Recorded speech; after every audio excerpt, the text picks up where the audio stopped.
من میگویم آقای ترامپ پولارباز، من به شما میگویم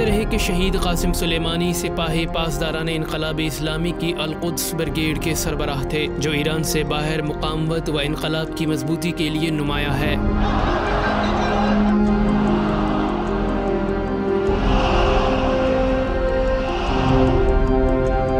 شہید قاسم سلیمانی نے نہ صرف لبنان، شام، عراق، یمن اور بحرین میں اسلام کے روشن چہرے کو واضح کیا، بلکہ پوری دنیا میں مظلومین کے حامی اور ظالم کے سب سے بڑے مخالف رہے۔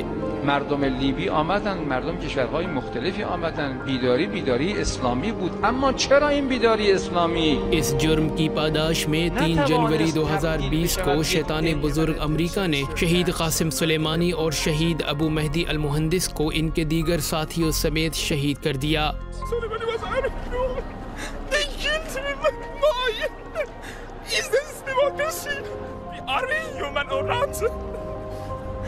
What should we do? You tell us. I'm saying we love Americans, but look at your president. Allahu Akbar. اللهم صل على محمد وآل محمد۔ یاد رہے کہ شہید قاسم سلیمانی کی شہادت کے موقع پر محور مقاومت کے تمام سربراہان نے سخت انتقام کا ارادہ بھی ظاہر کیا۔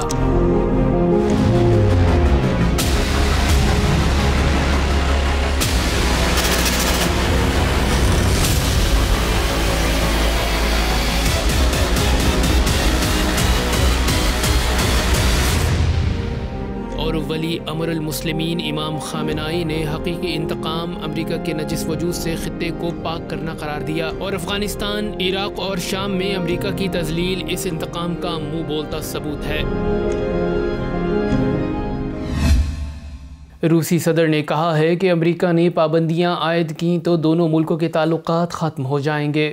امریکی خبر رساں ایجنسی کے مطابق نئے سال کے آغاز پر امریکی صدر جو بائیڈن اور روس کے صدر ولادیمیر پوٹن کے درمیان ٹیلی فونک رابطہ ہوا ہے۔ اس موقع پر روسی صدر نے خبردار کیا کہ اگر امریکہ نے نئی پابندیاں عائد کیں تو دونوں ملکوں کے درمیان تعلقات مکمل طور پر ختم ہو جائیں گے۔ یہ دونوں رہنماؤں کے درمیان گزشتہ 1 ماہ کے دوران دوسری مرتبہ رابطہ ہوا ہے۔ خیال رہے کہ یوکرائن کی سرحد کے قریب نیٹو تنصیبات کے پیش نظر یہ بحران سنگین شکل اختیار کر گیا ہے۔ دوسری جانب روس نے اپنی بارڈر سیکیورٹی میں مزید اضافہ کر دیا ہے، اور اس کے ساتھ ہی روس نے ہائپر سونک میزائل کا کامیاب ٹیسٹ بھی کیا۔ روس کے مشیر برائے امور نے بائیڈن اور پیوٹن کے درمیان ٹیلی فونک گفتگو کے بعد ماسکو میں صحافیوں سے گفتگو کرتے ہوئے کہا کہ مزید امریکی پابندیاں بہت بڑی غلطی ہوگی اور اس کے بھیانک نتائج برآمد ہوں گے۔ فلسطینی مزاحمتی تحریک جہاد اسلامی نے اسرائیل کو خبردار کیا ہے کہ اگر بھوک ہڑتال کرنے والے فلسطینی قیدی شہید ہوئے تو اس کو قتل سمجھا جائے گا۔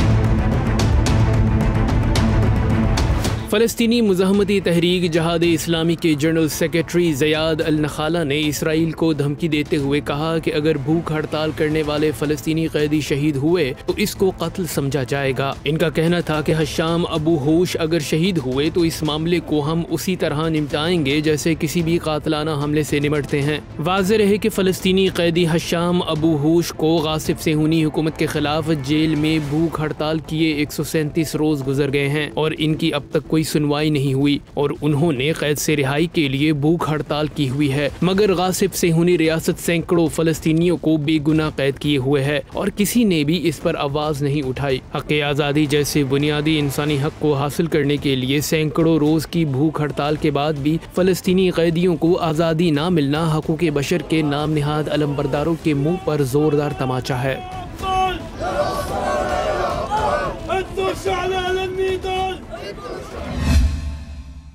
اسرائیل کا امریکہ سے جدید ہیلی کاپٹر اور ری فیول طیارے خریدنے کا $3.1 بلین کا معاہدہ طے پا گیا۔ صہیونی وزارت دفاع نے تصدیق کی ہے کہ اسرائیل نے امریکہ کے ساتھ $3 ارب سے زائد مالیت کے دفاعی معاہدے کیے ہیں، جس کے تحت تل ابیب امریکہ سے 12 لاک ہیٹ مارٹن CH-53 ہیلی کاپٹر اور 2 بوئنگ KC-46 فضا میں ایندھن بھرنے والے طیارے خریدے گا۔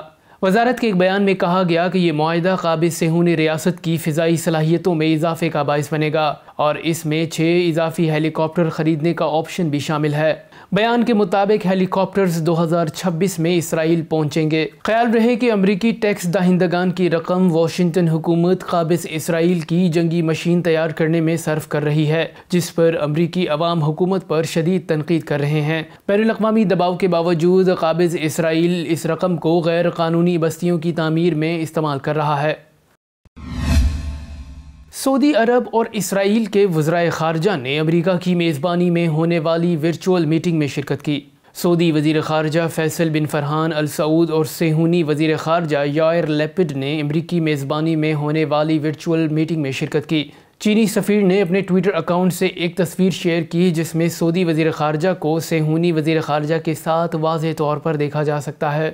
اگرچہ سعودی عرب نے قابض صہیونی ریاست کو رسمی طور پر تسلیم نہیں کیا، لیکن گزشتہ سال سعودی عرب نے تل ابیب حکومت کے ساتھ تعلقات کو نئی جہت دی ہے۔ خیال رہے کہ سعودی حکومت نے گزشتہ سال متحدہ عرب امارات کو اسرائیل کے ساتھ تعلقات قائم کرنے کا عندیہ دیا تھا، جس کے بعد اسرائیلی طیاروں کو دبئی اور ابو ظہبی کے لیے براہ راست پروازوں کے لیے مملکت کی فضائی حدود استعمال کرنے کی اجازت دی گئی تھی۔ شمالی شام میں تیل کی دولت سے مالا مال علاقے دیر الزور اور حساکا میں قابض امریکی فوجی اڈے میزائلوں کی زد میں آ گئے۔